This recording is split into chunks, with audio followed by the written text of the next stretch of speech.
Bro, gym లో చాలా మంది హెవీ వెయిట్స్ తో ఈగో లిఫ్టింగ్ చేస్తారు. కానీ ప్రాపర్ ఫామ్ తో లైట్ వెయిట్ యూజ్ చేస్తే రిజల్ట్స్ అనేవి డబల్ అవుతాయి. Proper form and range of motion అంటే ఏంటి తెలుసుకుందాం. ప్రాపర్ ఫామ్ అంటే ఏంటి? ఎక్సర్సైజ్ ని కరెక్ట్ పోస్చర్, యాంగిల్, మూమెంట్ లో చేయడం.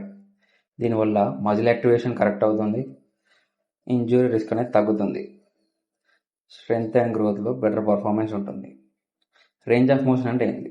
ఎక్సర్సైజ్ ని ఫుల్ స్ట్రెచ్ పొజిషన్ నుండి ఫుల్ కాంట్రాక్షన్ వరకు కంప్లీట్ గా చేయడం. Example, squat full depth, bicep curl full stretch down to full squeeze up, lat pull down లో full extension to full contraction వరకు. అసలు range of motion and form weights కంటే important ఎందుకు? Full range of motion వల్ల muscle fibres అనేవి ఎక్కువగా activate అవుతాయి. Proper form వల్ల మన టార్గెటెడ్ మజిల్ మీద టెన్షన్ అనేది పెరుగుతుంది. సో ఇక్కడ మనకు చీటింగ్ చేసే ఆప్షన్ లేదు. Better pump plus better mind muscle connection అనేది పెరుగుతుంది.